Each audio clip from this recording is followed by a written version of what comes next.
Olá, meus amigos e minhas amigas, é um prazer muito grande estarmos aqui juntos. Nós estamos aqui na manhã da sexta-feira, dia 10 de julho de 2020, em plena pandemia do coronavírus ainda, né? Claro que já algumas cidades já estão saindo aí, as atividades econômicas estão voltando aos poucos, mas eu quero dizer para vocês, antes de nós tratarmos especificamente do nosso tema de hoje, que é um prazer muito grande, hoje pela manhã, nós estamos aqui dividindo esse espaço com duas grandes figuras, dois grandes profissionais da área do direito do trabalho. Claro que o nosso Rodolfo Pamplona também transita com a maestria de sempre, também na área do direito civil, mas eu queria, antes da gente passar para ouvi-los, falar um pouquinho sobre o currículo de cada um, para que vocês possam acompanhar também, né? Carolina Tupinambá é mestre em Direito Processual Civil pela UERJ, é doutor em Direito Processual Civil pela UERJ, em Direito do Trabalho pela USP, lá em São Paulo, é pós-doutor em Direitos Humanos pela Universidade de Coimbra, e é professora adjunta de Direito Processual e Prática Trabalhista da UERJ e também professora assistente de Direito do Trabalho da Unirio, no Rio de Janeiro. Né? A Carol também é uma das grandes advogadas, uma das mais competentes advogadas trabalhistas do Brasil, tem sede no Rio de Janeiro, escritório, e claro que é um prazer muito grande, Carol, ter você aqui conosco hoje pela manhã. Né? Também conosco o nosso Rodolfo Pamplona Filho, que dispensa comentários e apresentações também na área de direito civil, muito especialmente na área de direito do trabalho também. Rodolfo é juiz do trabalho em Salvador, na nossa Bahia de Todos os Santos, é professor titular de Direito Civil e Direito Processual do Trabalho da nossa Unifacs, e também professor de Direito da nossa faculdade lá da Universidade Federal da Bahia, né? Além de ser um vamos dizer assim, Rodolfo, um multiman, vamos chamar assim, né? E ser autor, em conjunto com o nosso querido Pablo Stouzy, de uma obra fantástica que nós temos, uma coleção completa de direito civil, que certamente todos conhecem, até tem aqui o prazer de estar aqui, viu, Rodolfo? Eu sempre estou com esse livro aqui ao lado. Você sabe que esse livro aqui eu tenho um prazer redobrado, porque eu passo a orelha do livro, por convite seu e convite também de Pablo. Eu fico muito feliz por ter participado um pouquinho também da capa desse livro. Logicamente que eu estou aqui com o volume 5, mas nós temos a coleção completa aqui conosco do nosso manual de Direito Civil, um manual completaço aqui de Direito Civil, novo curso de Direito Civil. Esse caso aqui do volume 5 é o volume de Direito Reais. Você sabe que eu gosto muito também dessa matéria, né? Bom, vamos organizar aqui a nossa conversa hoje da seguinte forma. Eu vou passar a palavra para Rodolfo, que vai fazer algumas considerações em torno do tema principal, da responsabilidade civil do empregador e a Covid-19, né? Nós estamos passando por esse período um pouco diferente mesmo, né? Primeiro, os empresários andaram pressionando muito para abrir as atividades econômicas. Nós estamos com as atividades econômicas já em andamento em boa parte do país, né? E isso tem causado algumas dúvidas em torno dessa questão da responsabilidade civil do empregador, né? E eu vou, para que a gente possa também melhorar aqui a nossa performance de debate, eu vou passar a palavra para Rodolfo primeiro e depois nós vamos escutar também a professora Carolina, né? Professor Rodolfo, um prazer enorme tê-lo aqui conosco. Você com a palavra, meu amigo. Olá, meu amigo Toscano, essa figura agradabilíssima que eu chamo sempre de o jurista inoxidável. Ele cada dia parece ainda mais jovem.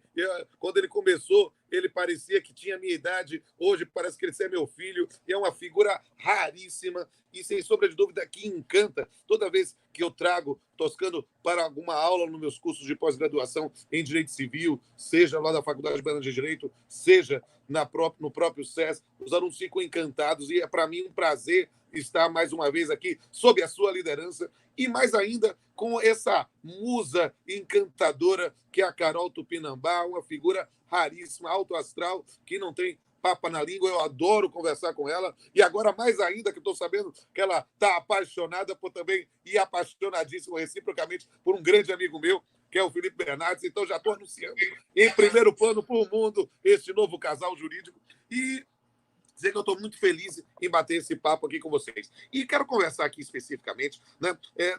Na verdade, fazer alguns pontos de um lugar de fala que é muito próprio meu. Eu confesso que eu tenho muito orgulho de dizer isso, que é o tema da responsabilidade civil do empregador. Na verdade, quando nós lançamos lá o primeiro volume do meu livro com o Pablo, já no dia distante ano de 2002, né, quando estávamos ainda começando a nossa coleção, ainda na Vacácio Legis do Código Civil de 2002, eu escrevi alguns textos que depois incorporamos no volume 3 do livro, que é a parte de responsabilidade civil, sobre responsabilidade civil do empregador. E eu talvez tenha sido uma das primeiras pessoas, eu acho que eu vi o primeiro, mas por cautela vou dizer, uma das primeiras pessoas que defendeu a possibilidade de aplicação nas relações de trabalho do parágrafo único do artigo 927 do Código Civil.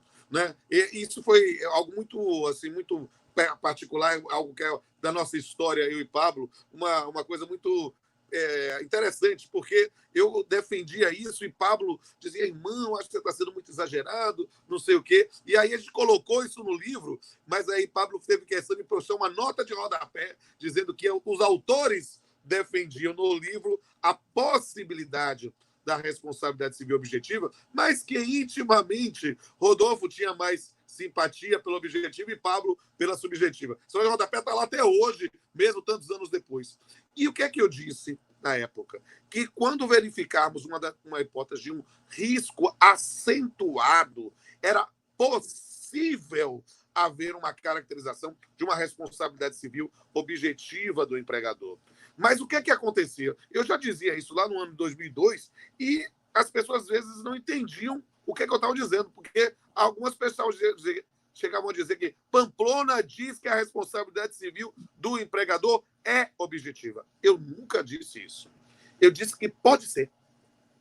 Por quê? Porque o parágrafo único do artigo 927 traz, na verdade, uma cláusula geral, né, que permite, em função do princípio da operabilidade, né, a aplicação de uma responsabilidade civil objetiva sem uma previsão legal específica. Mas as pessoas queriam refutar essa possibilidade em função do artigo 7º, inciso 28 da Constituição, que fala de seguro contra acidente de trabalho a cargo do empregador, sem excluir a indenização a que terá direito nos casos de dolo ou culpa, para defender que o empregador teria um direito subjetivo de responder subjetivamente.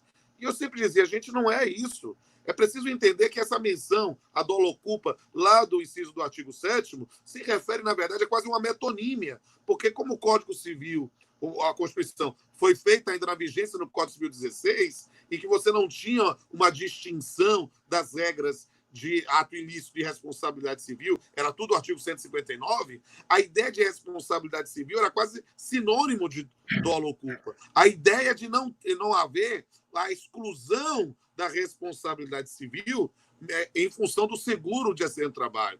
E aí eu explicava para as pessoas, olha, é preciso entender que o artigo 7º traz um patamar civilizatório mínimo e a ideia de que eu posso ter o básico ali, mas o céu é o limite, porque no caput diz, além de outros que visam a melhoria da sua condição social. E por isso era possível pensar em uma responsabilidade civil objetiva nas hipóteses em que houvesse naquela atividade um risco acentuado. Não faria sentido imaginar que uma determinada empresa respondesse objetivamente perante seus credores civis, empresariais, até mesmo consumerista, que nem podia falar aqui pensando já no Código de Defesa do Consumidor, e tivesse um direito subjetivo de responder subjetivamente. Então, eu defendia isso há muito tempo. E todo mundo que defende uma tese nova, às vezes é tido como um meio doido, meio maluco, alguma coisa assim. Mas que bom que a maluquice chegou no Supremo Tribunal Federal.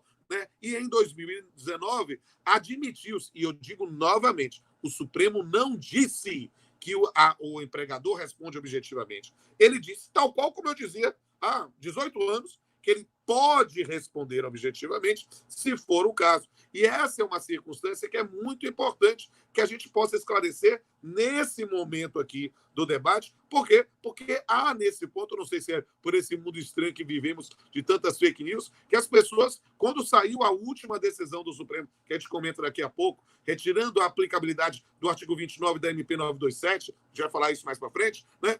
As pessoas começam a dizer, olha, o Supremo está dizendo que é objetiva e que Covid é doença ocupacional. Não é bem isso. A gente vai trazer daqui a pouquinho. Mas eu não posso ficar falando mais. Por quê? Porque num banquete que tem Toscano e tem Carol Tupinambá, eu sou apenas a entrada. Então é importante que vocês tenham aqui esse banquete que é a inteligência e a simpatia desses dois. Toscano, devolvo a palavra para ti, para você passar para esse encanto que é a Carol. Pamplona, olha, eu vou lhe dizer uma coisa, eu queria que todas as entradas fossem um verdadeiro banquete como esse seu de informação, sabe? Fantástico, eu sinceramente, primeiro você sabe que eu gosto muito desse seu senso divertido, descontraído de tratar de questões super complexas e com a facilidade, objetividade, principalmente com didática enorme, né? Isso é muito bacana, parabéns mesmo aí. Já deu um pouco, digamos assim, o tempero dessa nossa conversa, né? Apenas lembrando... Já soltei uns spoilers nessa época que a gente está trancado em trânsito. Aí eu estou soltando aos pouquinhos, mas vocês vão ver o enredo com esse encanto aí que é a Carol. Completo, pois é. Inclusive, Carol, antes mesmo de começar, até para situar todo mundo que está nos acompanhando também, quem vai nos ver depois, também precisa organizar essas ideias também, como já disse o Rodolfo, né? Um dos pontos que chama muita atenção é aquela regra geral que a gente tem lá no Código Civil, do artigo 927, quando ele diz que é aquele que por ato ilícito causar dano a outro e fica obrigado a repará-lo.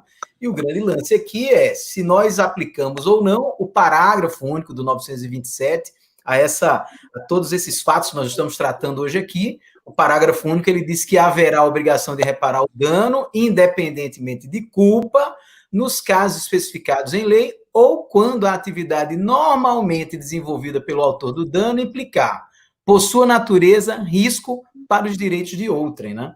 E foi esse o ponto que foi discutido no tal tema 932, lá do Supremo, e que realmente, como disse o Rodolfo, a gente vai precisar ver aqui com detalhe o que é que acontece nesse período da retomada econômica, com as pessoas voltando ao trabalho agora, né? Carol, olha, você tem a palavra, fique à vontade, muito bem-vinda, muito obrigado por estar aqui conosco, e você tem aí a palavra para apresentar a sua percepção sobre o tema.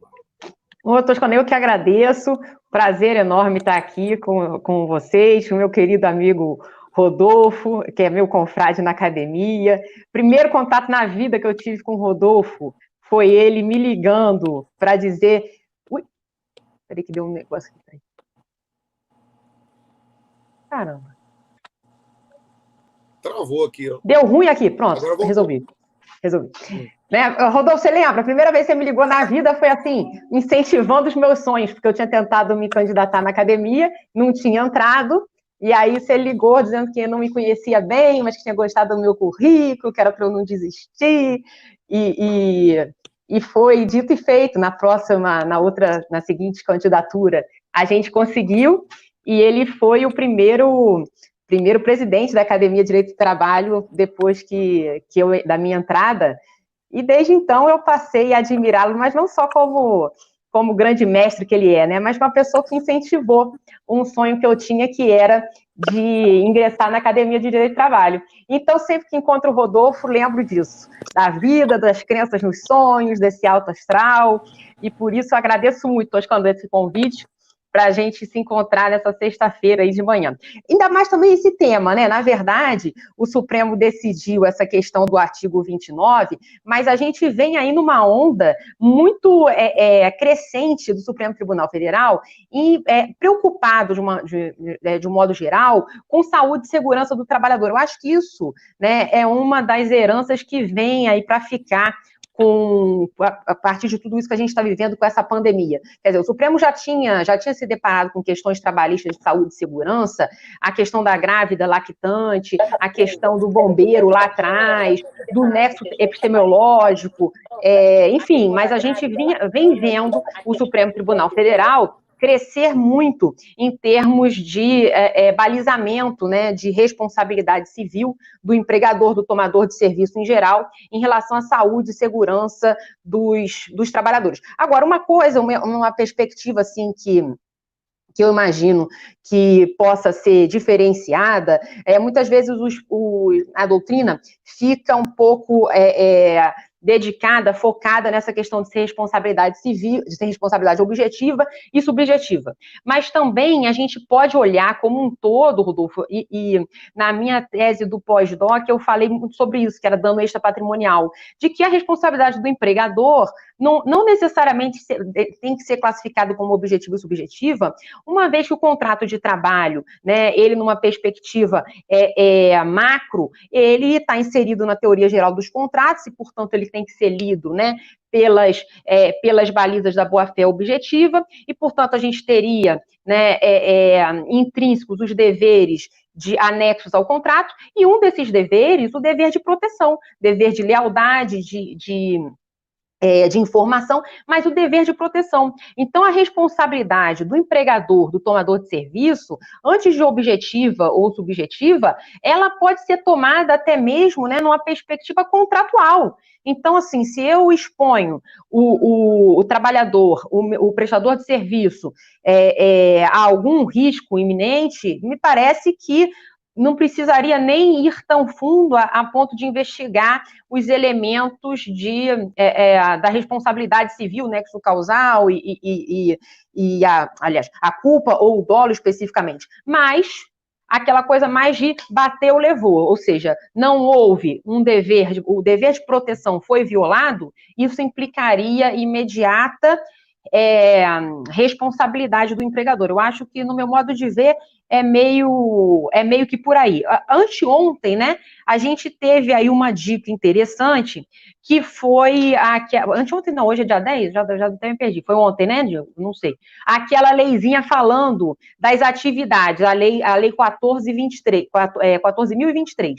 E aí ela traz algumas atividades que vão ser tidas como atividades mais relevantes nesse momento de contenção da pandemia. E aí vai falar, quer ver? Tá ela aqui, ó. Primeiro, né, os médicos e os enfermeiros, mas vai falar também do pessoal de agentes de fiscalização, de brigadistas, cuidadores, médicos, veterinários, que veterinária, esses pet shops foram um dos primeiros também a ter autorização de abrir, nem sequer fechar alguns junto com os supermercados, né, os pet shops e tudo mais. então, assim, quando eu imagino que, no início, para a gente imaginar qual seria uma atividade já potencialmente arriscada num cenário de pandemia, a gente teria que fazer um esforço maior, e aí tem um trabalho muito interessante da OSHA, né, norte-americana, fazendo uma classificação de atividade de risco, risco grave, risco gravíssimo, um risco mais suportável. Nessa classificação, a gente já pegava uma dica boa, ou seja, de cenários em que a responsabilidade dependeria de investigação de dolo de culpa, e outros cenários em que essa responsabilidade já se daria em um modelo de responsabilidade objetiva.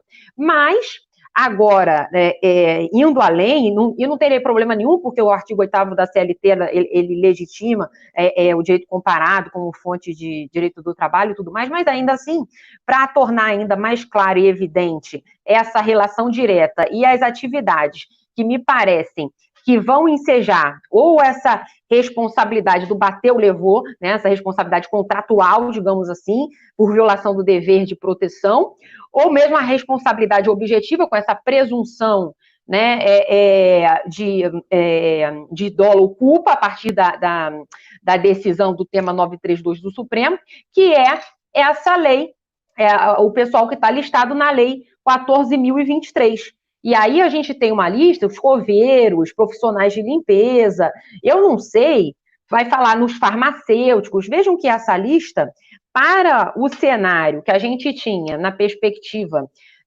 desse órgão norte-americano, da OSHA, mistura o pessoal do gravíssimo com o pessoal do grave. E aí eu não sei se seria um tema aí para a gente avançar, mas também, assim, nessa vibe, né, de fornecer apenas um comes e bebes aí de entrada para o nosso banquete, eu faço esse destaque para a gente passar para um tete-a-tete aí mais dinâmico.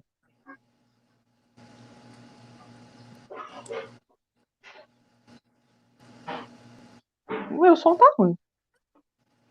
como disse Rodolfo, essa entrada também, como você já confirmou também que era o caso, né? Ela é um verdadeiro banquete já, né? Vocês são extremamente objetivos, vão em cima do ponto mesmo, né? Mas vocês sabem o seguinte, que uma das grandes curiosidades do Brasil, eu imagino, principalmente o setor empresarial, né? O setor empresarial anda meio atônito com isso, porque ao mesmo tempo em que exige a volta da atividade econômica, também fica perplexo com uma eventual responsabilização objetiva, vamos dizer assim, ou algum tipo de responsabilização, por conta da contaminação dos empregados no ambiente de trabalho, né? E quando eu parei para ver o tema 932, que foi julgado lá pelo Supremo, né, isso ainda em março, né, eu vi que eles estavam julgando o tema 932 em março, ainda antes mesmo de começar a grande fase, digamos assim, desse período pandêmico que nós estamos vivendo, né? E lá nesse tema 932, o Supremo decidiu que o artigo 927, isso é a tese que foi firmada, parágrafo único do Código Civil, ao qual nos referimos ainda agora há pouco, é compatível com o artigo 7º, inciso 28 da Constituição, sendo constitucional a responsabilização objetiva do empregador por danos decorrentes de acidente de trabalho, nos casos especificados em lei, ou quando a atividade normalmente desenvolvida, por sua natureza, apresentar exposição habitual a risco especial com potencialidade lesiva e aplicar ao trabalhador ônus maior do que aos demais membros da coletividade. Isso é a tese fixada pelo Supremo, né? Carol, olha, eu vou lhe ser bem sincero, eu adorei essa posição que você levantou, de trazer a discussão da boa-fé objetiva para o contrato de trabalho, e muito especialmente nesse viés do dever de proteção, né? E como também disse Rodolfo ainda agora há pouco, não é que é uma boa-fé objetiva, não é que nós estamos tratando aqui de uma responsabilidade objetiva como regra, né? Ela pode ser objetiva, né? E a minha primeira pergunta, ela vem exatamente daí, sabe? Será que, na medida em que vamos considerar aqui que você não tem uma atividade voltada para o tratamento do coronavírus, nem é uma atividade essencial. Vamos aqui fazer uma distinção entre esses dois setores, digamos assim, esses dois modos de análise diferentes, né? Você tem lá o empregado de um hospital, pelo que eu entendi, isso vai fazer uma diferença aí, né? Atividade fim, empregado do hospital, enfermeiro, médico, o pessoal da limpeza do hospital também, mas também, por outro lado, você tem o gerente da loja de roupa, né? A pessoa que vende lá, sei lá, numa loja de presentes, né? O balconista da loja de presente, o pessoal da construção civil também, que é um ramo importantíssimo nessa análise aqui, né? Que não tem a ver com, não é atividade fim ali voltada para a saúde, né? Então, eu pergunto a vocês, e isso realmente eu acho que é o ponto central mesmo da nossa conversa, né? O empregador vai lá que o pedreiro fica contaminado na obra, e ninguém sabe se ele está contaminado na obra ou não, enfim, o empregado fica contaminado na obra, o balconista contaminou também. O empregador vai ter que indenizar ou não o tratamento, ou mesmo, eventualmente, a hipótese de falecimento desse empregado, né? Eu acho que esse é o ponto mais central aqui da nossa conversa, né? Rodolfo, vai lá. Deixa eu dar um pitaco. Já estou com o áudio aí? Ótimo. Então, vou dizer aqui é preciso a gente fazer um resgate interessante sobre essa decisão do Supremo Tribunal Federal, que retirou a aplicabilidade, a eficácia do artigo 29 da MP 927, que ainda está em votação aí no Congresso Nacional com esses pepinos e conflitos jurídicos e políticos. O que é preciso entender? O artigo 29 da MP 927, ele trazia uma previsão específica de que o indivíduo que estivesse contaminado com o vírus não estaria enquadrado num acidente de trabalho, de uma doença do trabalho.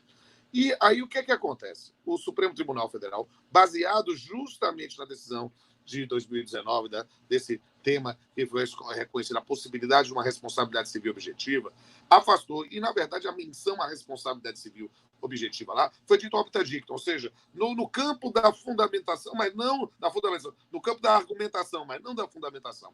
E é preciso entender quais são os efeitos dessa retirada de eficácia. Por quê? Porque os efeitos da retirada de eficácia é retornar as coisas ao status quo antes. Então é preciso entender como é que era isso.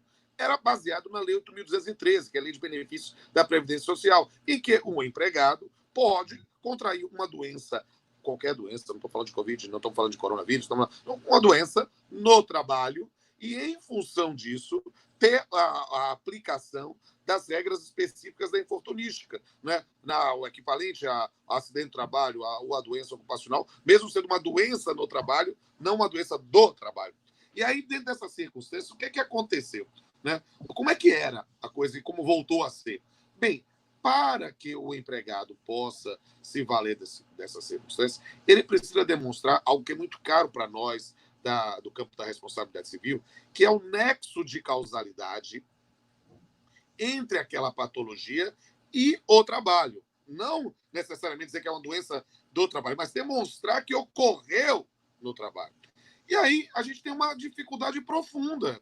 Por quê? Porque a verdade é que todos nós já conhecemos pessoas próximas a nós que se contaminaram e eventualmente já conseguiram se recuperar, e outros que eventualmente vieram a óbito. Então, essa doença, esse inimigo invisível e silencioso, já tem vítimas que não são pessoas que estão longe, próximas a gente, e que se contaminaram como? Não dá para afirmar peremptoriamente. O indivíduo desconfia. Mas por quê? Porque a doença já é comunitária. Nós podemos ter um contágio andando na rua ou andando no próprio prédio da gente. Então, perceba que essas são circunstâncias que trazem uma dificuldade para o reconhecimento.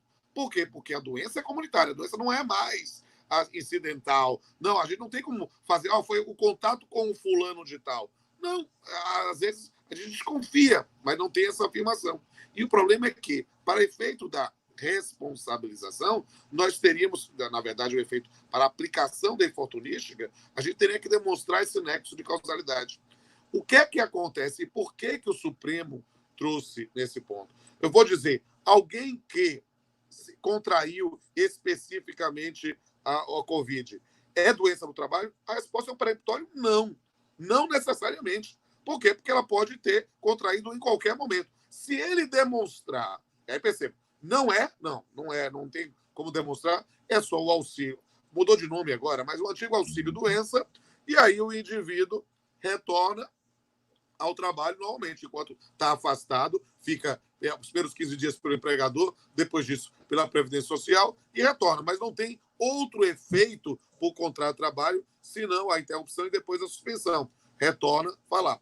Agora, houve a demonstração, de fato, aí o que é que acontece? Houve a demonstração que contraiu no ambiente de trabalho, né? Aí a gente vai verificar nesse ponto que nós vamos ter todos os riscos da infortunística e os efeitos por contrato de trabalho, inclusive a estabilidade do artigo 118 da Lei 8.213. Mas perceba, o fato de ter contraído no trabalho significa que o empregador vai ter de pagar alguma coisa?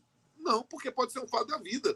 Perceba que, embora um colega tenha lá estado com o vírus assintomático e transmitiu, no trabalho isso pode acontecer. Pode acontecer. Mas o empregador tinha como evitar necessariamente. Aí o elemento de dolo culpa é importante. Por quê? Porque nós podemos nos contaminar simplesmente encontrando com uma pessoa que era das nossas relações e não apresentava sintomas.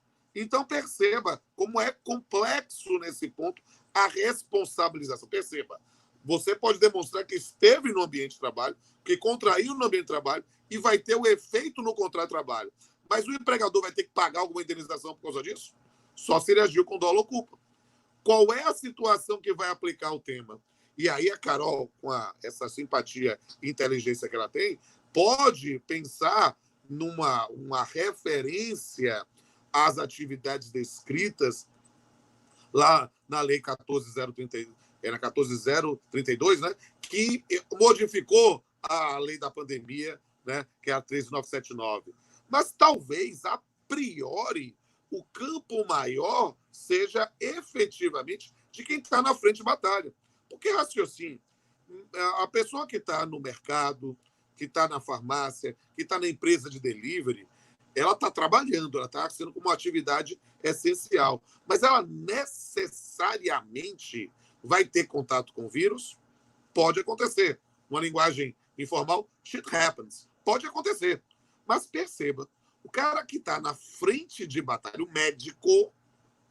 médico, nesse ponto, ele vai ter contato com o vírus. E talvez seja para esses que nós possamos pensar na aplicação do parágrafo único do 927. Ali sim, talvez tenhamos uma responsabilidade civil objetiva. Esse é o posicionamento que eu tenho defendido. Agora, perceba, é algo que tem algum tipo de flexibilidade para pensar no enquadramento. No coveiro, de quem está literalmente fazendo isso, especificamente pessoas que estão com Covid, que morreram em função disso, há possibilidade de transmissão ou não? Essa é uma questão que a gente precisa entender. Depois do corpo morto, há possibilidade de transmissão? E aí é uma questão que a gente vai ter que analisar se pode enquadrar na responsabilidade civil objetiva. E aí é justamente essa sintonia fina, essa tessitura, essa busca especificamente do qual caminho é que vai dizer. E é algo que não tem como resposta a priorística, vai ser buscada pela jurisprudência. Devolvo a palavra aí, chefe. Muito bem, Rodolfo. Eu acho que absolutamente clara essa posição sua, né? Interessantíssima também.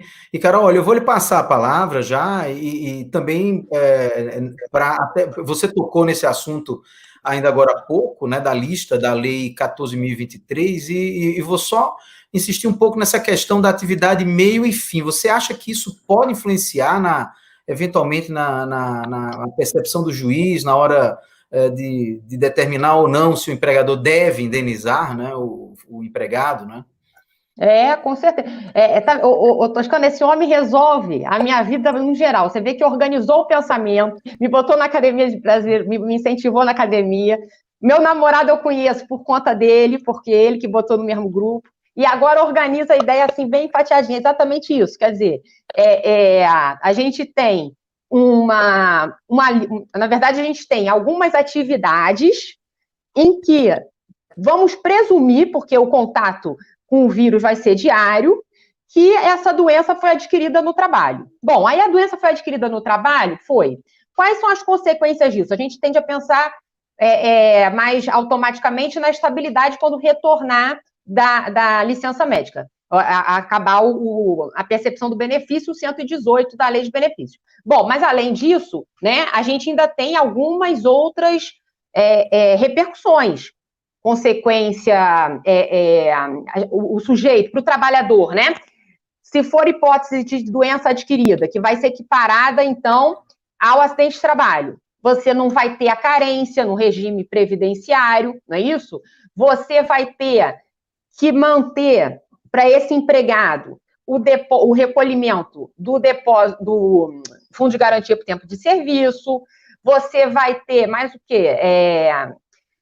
Multa, possibilidade de aplicação das multas, né, contra o empregador que causa acidente de trabalho, a questão da cobrança regressiva da Previdência Social, para o empregador também, né, a ação de regresso que pode sofrer do INSS.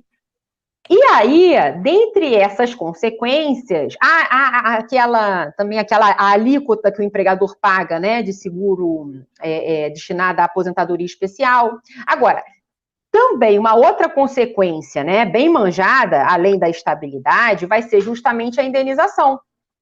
Por quê? Porque aí o artigo 7º fala que, no caso de ser configurado um acidente de trabalho, além do benefício, e aí essa doença vai ser equiparada, né, nesse cenário ao acidente de trabalho, além do benefício, o sujeito vai receber a indenização do empregador.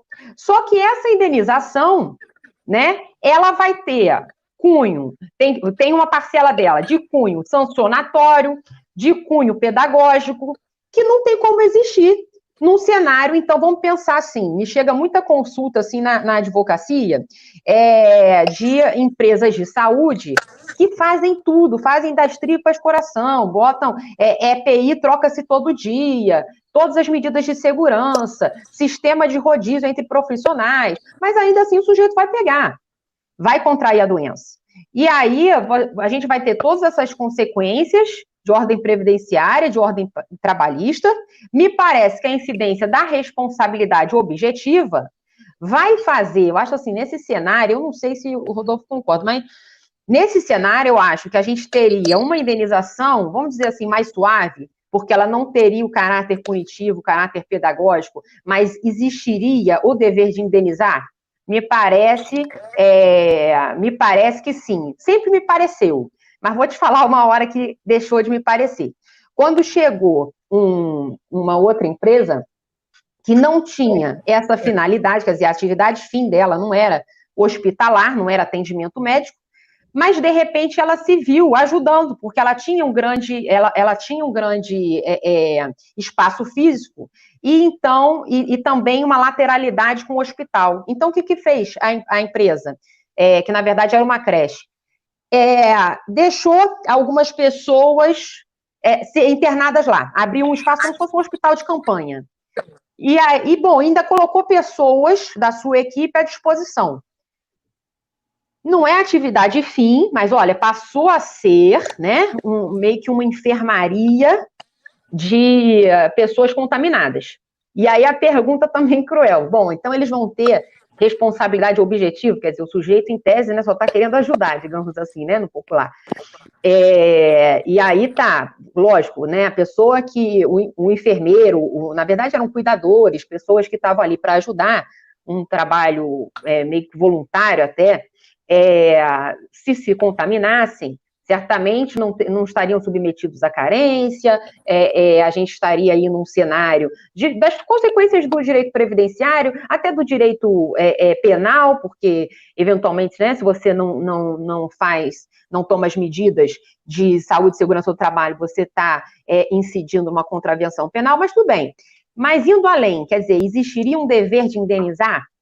Aí eu fiquei na maior dúvida, porque eu sempre acreditei que sim, achava que sim, mesmo que a gente pudesse fazer um desconto em relação a esse viés pedagógico, a esse viés punitivo. Mas nesse caso, eu falei, bom, sinceramente, talvez nem dever de indenizar tenha. Mas estava na linha de frente? Estava. É uma discussão meio difícil, né? Eu não sei o que o Rodolfo pensa, e daí eu passo para vocês dois para me livrar dessa reflexão que já cansou de ocupar a minha cabeça. Mas eu respondi para o cliente que haveria um risco de um dever de indenizar automático, digamos assim, né? Por força da responsabilidade. Hoje a gente tem mais uma busca, né?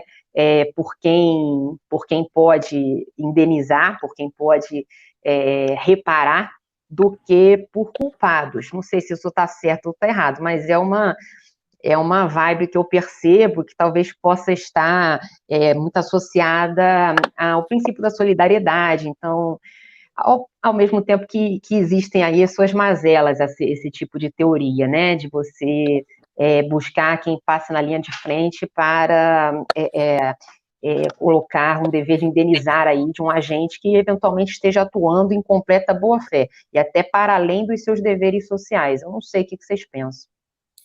Muito bem, Carol, esse é um tema realmente complexo, e Rodolfo, eu não sei se você também percebe, eu também não sei se Carol está acompanhando isso também lá no caso do direito civil, e muito especialmente lá nos contratos, e ainda mais especialmente nos contratos de locação. Nós estamos passando por uma dificuldade grande, que foi trazido mesmo pela própria época da pandemia, que é tentar objetivar mais algumas circunstâncias que podem ajudar os magistrados a aplicar a regra específica, enfim, a norma específica para o caso. Eu noto que vocês transitam pela mesma linha de raciocínio, né? E são linhas de raciocínio que são fáticas, que você precisa do fato, né? Você veja que esse exemplo que a Carol acabou de trazer, né? Esse da creche é muito interessante, e também Rodolfo já tinha dito antes, né? Disse, olha, como é que é isso? O que é que aconteceu mesmo? Tem que analisar o fato em si para dizer se eu vou responsabilizar ou não o empregador, né? Então, Rodolfo, eu vou passar a palavra para você, para também comentar essa indagação que foi deixada por Carol, e também tratar um pouco sobre isso, né? Acho que, embora você e Carol tentem aí realmente trazer um critério objetivo para a análise da hipótese, vamos lá, eu estou considerando que nesse caso concreto não há como responsabilizar na regra, eu vou ter que analisar as hipóteses de responsabilização em cada situação específica, né? Pelo menos foi assim que eu entendi que vocês analisam, né? Beleza, eu posso responder tranquilo e já ajuda aí a minha afilhada Carol aqui. Eu estava vendo aqui, dando um pitaco aqui no YouTube, vendo o pessoal. O Lauro já disse que eu vou ser o padrinho do casamento da Carol. E vou fazer com muita honra. Então, nesse ponto aqui, eu quero dizer a vocês o seguinte, que esse tema trazido pela Carol, a gente tem que lembrar sempre daquela máxima, que em direito, a menor diferença de fato gera a máxima aplicação do direito. Essas pessoas que estavam lá, estavam trabalhando espontaneamente ou estavam como empregados? Porque isso vai ser uma questão. Era trabalho voluntário, em sentido próprio. O nosso confrade Luciano Martinez nem gosta de usar a expressão trabalho voluntário. Era atividade voluntária ou não? Porque isso pode gerar uma diferença, porque se o indivíduo não está lá assim como empregador, mas sim como preponente para pensar em ele estar lá como preposto, a situação jurídica pode ser diferenciada. E isso a gente vai ter que levar em consideração. Partindo, porém, que se trata de atividade em que há uma relação de emprego, ainda que enquadrado naquela figura lá do empregador por equiparação de atividades de entidades filantrópicas ou algo do gênero, né, nós temos que pensar se há aí algum tipo de atividade econômica para pensar no parágrafo 1 do 927, né? E aí trazer esse dado. Se, vírgula, porém, a atividade econômica, mas ainda na verdade, no campo de uma colaboração aos esforços do poder público para poder combater a pandemia, aí a gente tem que pensar, a priori, há um risco, sim, há a possibilidade do parágrafo do 927. Mas a ideia do parágrafo do 927, e as pessoas precisam entender bem isso, e aí é o professor de Direito Civil falando, há uma diferença, e o ministro Paulo de Tarso Sanseverino, lá do STJ, constrói isso muito bem, o que ele chama de método bifásico da responsabilidade civil.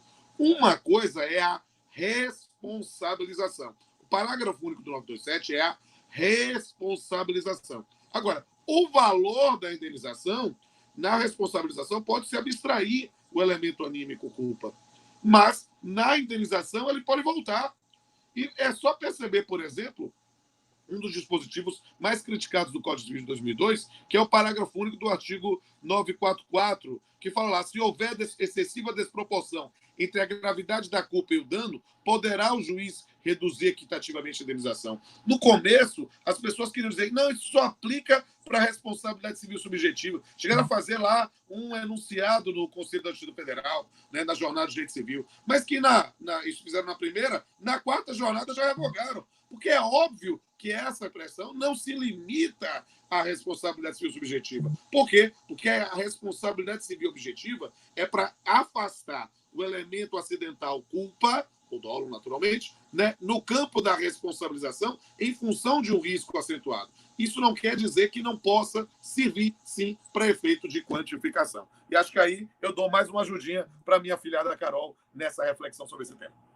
Muito bem, eu estava vendo aqui, realmente, Lauro deixou essa observação, viu? Já tem até um ótimo padrinho para o futuro casório, já está aqui registrado no nosso YouTube, viu? Mas olha, eu acho que vocês foram absolutamente objetivos nessa etapa, digamos assim, que é importantíssima. Deixa aqui que eu não sou cofre, eu solto logo a resenha aqui, o Lauro de Campos está falando aqui no YouTube aqui, quer conhecer? Você deve conhecer, Lauro. O namorado da Carol é um cara super conhecido, magistrado, professor, escritor, é o Felipe Bernardes, que é autor de um livro de processo de trabalho excelente que eu já recomendei. Confira lá, já vão conhecer esse novo casal jurídico. Eu adoro ser copido. Muito bem, tem que ser mesmo. É bom, Rodolfo, faz bem a gente, né? Mas olha, eu vou mudar um pouquinho só. Na verdade, digamos, o tema central é exatamente o mesmo, mas se a gente for considerar a teoria do risco criado, né, que me parece, como o Rodolfo disse ainda agora há pouco, que é a tônica do parágrafo único do 927, o que é que a gente poderia considerar como uma imprevidência do empregador? E aqui eu também levando em conta o texto lá do artigo 501, parágrafo 1º da CLT, que vocês conhecem bem, né? O que é que vocês acham que poderia ser considerado uma imprevidência do empregador? Isso tem alguma repercussão na responsabilização? Para mim ou para Carol? Você que manda. Só os dois. Você fala primeiro, vai lá. Tá, então, eu sou mais atirado, né? A Carol é elegância. Então, nesse ponto, olha, é preciso entender especificamente que essa noção de imprevidência, quando a gente pensa lá na força maior, afastar a imprevidência, estamos pensando realmente, eu transponho isso automaticamente para a teoria geral da responsabilidade civil. Eu gosto de teorias gerais, né? Então, nesse ponto, é pensar na noção do elemento culpa. Que cargas d'água é culpa? Quando eu dou aula na graduação para os meninos, meus amigos, o que é culpa? Vem logo um aluno dizer imprevidência, imprudência e imperícia. Eu digo, pé, resposta por metade. Eu pedi o que é, eu não pedi exemplo. Por quê? Porque as pessoas às vezes esquecem o que é o Instituto. O que é culpa? Alvino Lima, que foi professor titular da USP, sergipano sensacional, no começo do século XX, ele tem um livro muito bom, chamado Culpa e Risco. Ele dizia o seguinte, culpa é a violação a um dever jurídico pré-existente. Ou seja, essa noção de imprevidência está justamente relacionada a uma violação a um dever jurídico pré-existente, um dever de cuidado, um dever... Então, gente, antes de previsão legal específica, e coisa até do senhor presidente da República saiu vetando, parece que é uma observação, uma presunção juminis, né? Carol, que é a processualista do trio aqui, né? É a ideia de aplicar a ideia de presunção da homens, de dizer, olha, o fornecimento de máscaras, álcool gel, como uma forma de evitar o contágio, parece hoje uma medida muito mais importante do que ter uma previsão numa ANR ou algo do gênero. Então, a gente, quando se reconhece socialmente uma determinada conduta, isso fica muito mais fácil de visualizar. Eu acho que eu iria por essa linha, não sei, na minha afilhada Carol. Não, pois é, Rodolfo. Inclusive, a pergunta que eu tinha feito foi justamente nessa linha, né? Se a empresa fornece, veja, a gente está tratando das empresas não que sejam no front, que tenham a ver com o front mesmo de batalha ali, mas fornece álcool gel, se preocupou em fazer a asepsia do ambiente de trabalho, né? Informou aos empregados do perigo, muitas vezes alguns ainda duvidam mesmo dessa voracidade do vírus propriamente, né? Então, eu acho que isso, de um certo modo... Sinceramente, meu amado, eu não posso falar em concreto, mas em abstrato, porque eu sou juiz, né? Não posso falar de caso concreto, mas em abstrato, é um pedido de reparação de danos. Nessa circunstância, na minha vara, na gloriosa 32, né? Na minha vara é horrível falar isso. Mas, na minha unidade jurisdicional, improcedente, meu filho. Por quê? Porque, para mim, só há possibilidade de procedência numa circunstância dessa se for uma hipótese de responsabilidade civil objetiva. Né? E não é o caso, como você está falando, é a situação de um fato da vida. Agora, isso quer dizer que não há a proteção da infortunística? Não. Há a proteção da infortunística. Por quê? Porque demonstrado que foi efetivamente de um cliente que passou lá um dia especificamente assintomático, sem nenhum tipo... E todas as cautelas tomadas, mas o indivíduo conseguiu demonstrar que ele contraiu, vai ter a estabilidade, vai ter o dado. Agora, não tem indenização a ser paga pelo empregador, porque ele não incidiu em dolo culpa. Perfeito. Carol, você com a palavra, porque o Rodolfo, se a gente não der um aperto nele, ele vai até às 6 horas da tarde, viu? A gente tem que o tempo urge e o estômago ruge. É meio-dia, a gente tem que dar um Imagina, mas ele é ótimo de ouvir, o Toscano. Eu não... Peraí, agora eu tinha que falar o que era, hein, Rodolfo? Eu já nem sei qual é a pergunta, aí depois ele entrou, eu já nem sei o que é. Eu tinha voltado a tocar naquela... Não, não, isso é importante. Como é que faz para caracterizar a culpa? Sabe uma coisa que eu tenho feito, hein, Rodolfo, que eu acho que sai muito bem? Até uma negociação com o sindicato, junto com peritos. E aí, assim, né, porque ficou, de repente, se viu tudo desatualizado, PPRA, PCMSO, porque ninguém, né, a gente não tinha muito essa preocupação desse tipo de doença que você pega, não sabe se como, o sujeito que é assintomático, o sujeito que não é. Então, assim, algumas empresas, o que eu tenho feito é uma renovação de laudos de saúde e segurança e, inclusive, diálogo com os sindicatos. Olha, vocês acham que poderia ter mais alguma coisa que a gente poderia dar aqui para poder melhorar? né? O direito do trabalho, ele é fruto muito disso, do diálogo, né? Do bom senso meta-individual, né? Das pessoas se sentirem confortáveis. E aí você se depara com situações de pessoas que são grupo de risco, médicos que são grupo de risco, mas que querem, porque acham que é missão. Outro dia tinha uma médica grávida que cismou que queria trabalhar na linha de frente.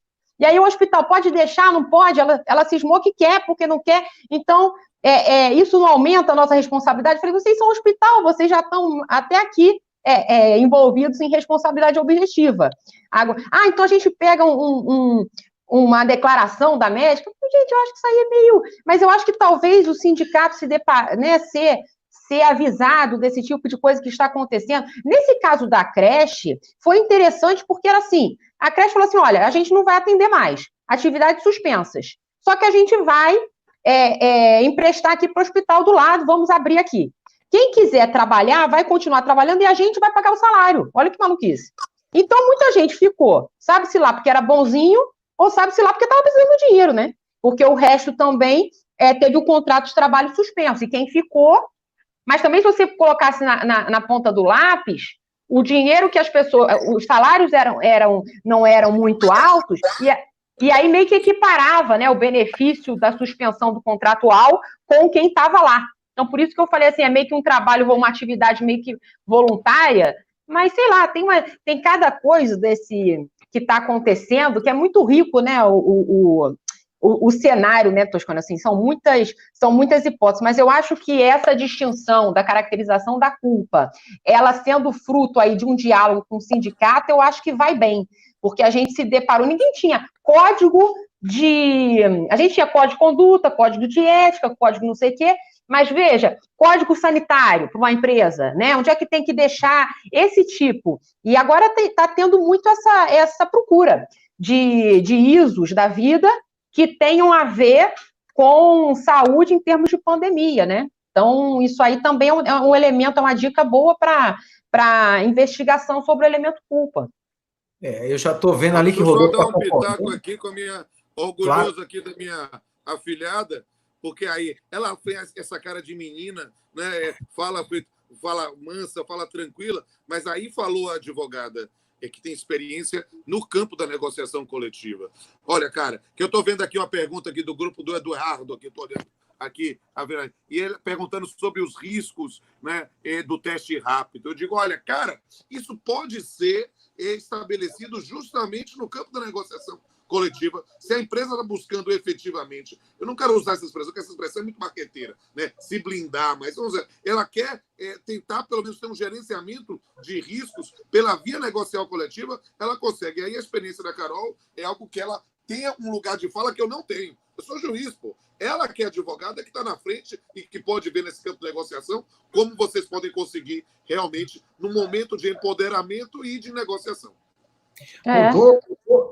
Oi, Carol, vai lá, Carol. Não, porque os sindicatos, né, eles têm um papel muito relevante nisso aí, o pessoal fica muito fechado no negócio, se vai ter suspensão, acordo, liminar de Lewandowski, decisão do Supremo, mas tem aí um espectro muito maior de possibilidade de participação do sindicato para resgatar a segurança jurídica nessas relações, agora com o retorno, né, muita gente se vendo aí, muitas doenças também psicológicas, né, as pessoas estão há 3 meses em casa e umas estão doidas para voltar, outras acham que se botar o pé do lado de fora vão morrer daqui a 15 minutos. Então também, né, agora a gente vai ver meio que quem é quem. Os empregadores, os tomadores de serviço que vão dar suporte a isso, o papel de comissões de conciliação prévia dentro das empresas, do diálogo, da negociação coletiva, né, de você ter uma empatia melhor com as pessoas que estão sofrendo mais, que são grupos de risco dentro desse cenário de doenças ocupacionais derivadas, não só a própria Covid, mas as doenças derivadas, esse medo de contrair, essa insegurança, tudo isso, né? Carol e Rodolfo, parece que o Rodolfo caiu aí, mas, Carol, acho que aconteceu alguma coisa aí com a conexão dele, mas enquanto ele volta, eu estava vendo aqui na pergunta mesmo do próprio Eduardo Oliveira, que ainda agora há pouco fez essa menção que Rodolfo também levantou, será que a empresa pode obrigar o empregado a fazer o teste rápido? Eu até vou ampliar mais um pouquinho, porque eu estou vendo também que está sendo muito comum nas empresas, e mesmo para os consumidores, isso também acontece com os consumidores e com os clientes das empresas, né? Será que a gente pode fazer o teste também, aquele testezinho lá do termômetro para fazer a medição da temperatura da pessoa, né? A gente pode fazer isso? Será que isso geraria um constrangimento e passível de eventual indenização até por dano patrimonial, né?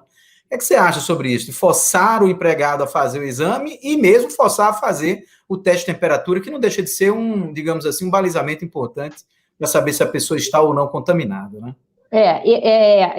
Eu tenho respondido que sim, que pode fazer. E com base naquela primeira lei, como é que é? 13.000, deixa eu ver, 13.979.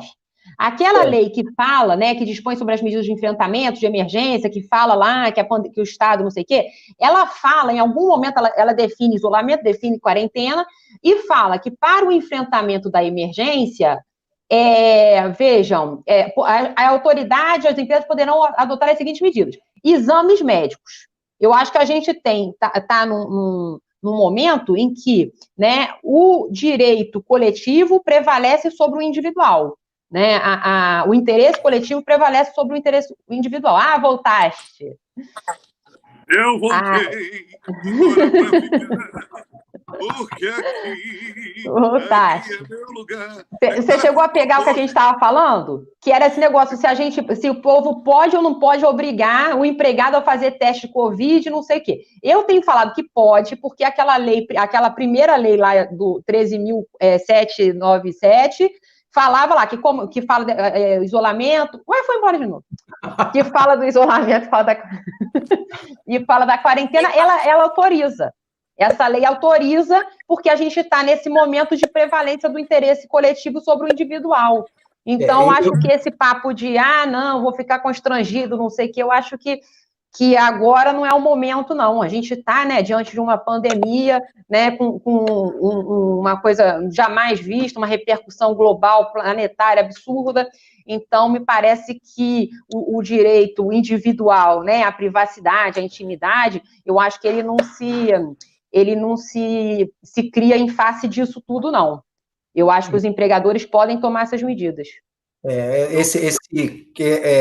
Justamente essa dicotomia entre o interesse coletivo e individual, cara, eu acho que é onde está o grande lance mesmo dessa circunstância aí, né? Rodolfo, você tem alguma opinião em sentido contrário ou é isso mesmo? Eu tenho uma opinião, na verdade, mas eu concordo com a Carol, não é contrário, não. Na verdade, eu apenas vou trazer. A empresa não pode, mano militar, exigir que o empregado faça, mas pode sancioná-lo. Eu digo, se você não quer fazer, não quer trabalhar, eu vou colocá-lo à disposição. Pode pensar nesse campo, vamos pensar na suspensão, no banco de horas, ou alguma forma. Eu prefiro pensar no banco de horas pela MP 927 e aí, nesse ponto, colocar nessa circunstância que pode ser feita de forma unilateral. Por quê? Porque, a priori, nós estamos aqui pensando também na preservação da saúde de todos. Então, é claro que nenhum tipo de exame invasivo é complicado. E aí, complemento lá a pergunta. Olha, você vai fazer o CEPAP? Eu já fiz 2 vezes. O negócio enfia o dedo, enfia a cotonete aqui na garganta, é muito desagradável. Entende? E aí, perceba, há pessoas que têm determinadas agonias nesse ponto, mas um teste rápido, alguma outra forma que não seja invasiva, eu acho que pode estar no campo do poder diretivo, sim. Muito bem. Bom, o papo bom passa rápido, né? Nós já vamos aqui agora exatamente com 58 minutos com nossa conversa aqui em andamento. E olha, Rodolfo, eu vou lhe pedir um favor, porque eu acho que a comunidade jurídica brasileira precisa conhecer um verdadeiro tesouro que você tem aí com você. E, Carol, eu vou pedir autorização a você para que o Rodolfo possa apresentar para a gente um pouco dessa biblioteca fantástica que ele tem aí. Mas esse toscano não preserva a minha intimidade, olha só. Só para vocês verem aqui. É que eu estou aqui, ó. Eu estou gravando dentro da minha biblioteca. E aí, o que é que acontece? Eu tenho uns 7.000 livros, então é livro para tudo quanto é canto. Então, aí, se alguém quiser ver, eu tenho a coleção completa da LTR, o pessoal da Trabalhista, tenho aqui alguns livros raros, eu tenho o Mário de la Cueva, autografado, que eu ganhei do professor Nivaldo Boaventura. Tenho instituições, vários anos, todos autografados. A Maurício Mascaro Nascimento também. Aí tenho revistas em geral aqui. Agora, tá Toscano gosta de civil aqui, de civil. Eu tenho a coleção completa aqui. Eu tenho de Ponte de Miranda, aqui o Tratado de Direito Privado, né? Aqui tem livros aqui, nossos amigos Schreiber, o Tartucci, a galera toda aqui. Tem, obviamente, minha coleção completa aqui, Direito Civil, todos os volumes, né, todas as edições. Aqui, você vê até lá embaixo, aqui tem o formato anterior, quando era capa dura. Tem de tudo aqui um pouquinho. É divertido, né? E aí eu confesso que aqui é onde eu me escondo, onde eu produzo, onde eu reflito, né, nesse meu cantinho aqui, para eu guardar meus livrinhos. Mas Muito eu acho que eu bem. tenho que encerrar. Eu posso fazer um poeminha curtinho para encerrar? Só deixa, eu ia acabar com a sua raça se eu tivesse no meu escritório, porque o meu escritório tem uma prateleira que é só você. Olha, que fofos! Olha só! Carol, vamos fazer uma live para mostrar. Aí vou tirar uma foto, eu e eu mesmo. Vamos fazer uma live, Carol, direto de lá do escritório, viu? Vamos deixar esse compromisso para a gente aqui também. Vamos analisar a jurisprudência pós-pandemia sobre a responsabilidade civil. Empregador. Será um prazer estar com vocês. É tudo de bom. Eu espero que na nova normalidade a gente possa voltar a ter esses encontros presenciais, porque é, sem sombra de dúvida, o que eu mais sinto falta. E quero que vocês conheçam minha casa e tenham a oportunidade de a gente bater um bom papo. E eu sei que Toscano gosta, tomarmos uns bons vinhos. Com certeza. Rodolfo, eu vou lhe pedir o seguinte, eu vou passar a palavra para a Carol para fazer as considerações finais e depois eu volto a palavra para você fazer o poema, certo? Acho que a gente não pode encerrar sem um poema. Carol, você com a palavra. Ô, querido, mas é só para agradecer mesmo. Isso que o Rodolfo falou tá perfeito. Saudade, porque ele tem na casa dele coleção de prato boa. Como é que é aquele nome do prato? Prato. Boa lembrança. E alguns, quer dizer, eu acho que 2, eu tive a oportunidade de estar sentada no restaurante quando ele adquiriu. Uma pessoa de maravilhosa companhia, que eu sinto muita saudade de estar perto, presencialmente. E fiquei muito alegre, Toscano, por poder conhecê-lo. Quem é amigo do Rodolfo é meu amigo. Estou à disposição para as próximas. Esse tema de saúde e segurança, né, o direito do trabalho, é um direito de vida, é muito importante, a gente não pode nunca perder isso, então só tenho a agradecer por esse pedacinho da manhã. Muito bem, Carol, eu que agradeço muito pela sua participação, você é uma profissional competentíssima, é exatamente e guarda exatamente essa aproximação com que a gente está tentando aqui fazer no nosso canal, né, ter pessoas super competentes como você. Eu sei que você é uma das melhores advogadas trabalhistas do nosso país, você tem sede no Rio de Janeiro, e já isso facilita muito ter um trânsito com múltiplas circunstâncias, como você já disse, né? Isso deixa a gente muito mais rico aqui de informação e a gente vê isso com muita clareza também ao longo das explanações. Além do mais, ser também uma professora super bem citada no Rio de Janeiro, no Brasil todo, né? E isso deixa a gente muito feliz em ter conosco aqui, viu, Carol? Muito obrigado mesmo. Eu vou passar a palavra, Rodolfo, para você fazer as considerações finais, e não esqueça do nosso poema, que você sabe que poesia alivia a nossa alma, né? Só não faz chorar, hein? Só não vai fazer chorar. Aqui, ó. Tem um monte de gente aparecendo aqui atrás, ó. Aqui, ó, apareceu aqui na live. Quer aparecer? Não adianta. Vai ser a mulher do Fábio Pochá. Então, aqui. E aqui é interessante que chegaram aqui, eu tenho que sair agora, mas dizer que é um prazer. Estar com você, Toscano, estar com você, Carol, é um prazer enorme. Eu quero não estar somente virtualmente, mas presencialmente, assim que for possível. E eu gosto muito de conversar com vocês. São pessoas que trazem um astral maravilhoso para temas muito sérios, para temas muito complexos. E é nesse ponto, no campo da desigualdade, que a gente trabalha muitas vezes, né? A gente trabalha com coisas que mexem com a vida das pessoas. O direito do trabalho está muito relacionado a isso, está tentando reconstruir soluções, né, que possam trazer um alento nesse campo, seja no campo da responsabilidade civil, a gente pensa em relação aos empregadores, a gente pensa em relação aos empregados, a gente pensa, na verdade, num enfrentamento dessa grande tempestade que a gente está vivendo. E aí eu preciso, talvez, falar um versinho, ou uma pequena estrofe sobre desigualdade na pandemia. Enquanto uns estão em isolamento, outros continuam no movimento da eterna servidão, herança da escravidão, de estar na mesma tempestade e não no mesmo barco de verdade, em que a única coisa gritante é perceber em um só instante o que é desigualdade. Um beijo para vocês. Bacana, perfeito. Resume muito bem o momento que nós estamos vivendo. Perfeito, Rodolfo. E resume os números também que estão sendo apresentados sobre esse assunto aí que você levantou. Muito bacana mesmo, parabéns. Aliás, você, como sempre, tem essa inspiração. Vou mandar para você. Eu fiquei tão inspirado nos últimos dias que eu fiz 30 poemas sobre a pandemia. Vou fazer um livro chamado Poesia na Pandemia. Vou mandar para vocês. Manda para mim que nós vamos colocar aqui, nessa nossa live. A gente já deixa aqui a poesia aqui, né? Vamos deixar ela aqui no YouTube também. Olha, Rodolfo, muitíssimo obrigado também para você, meu amigo. Você é uma pessoa assim realmente iluminada, assim como Carol também.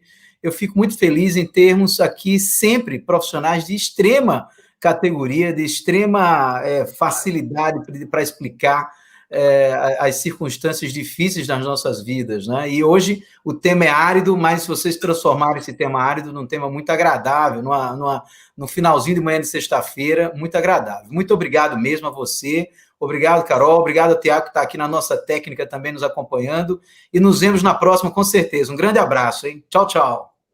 Um beijo a todos e todas. Vamos embora, já entendi.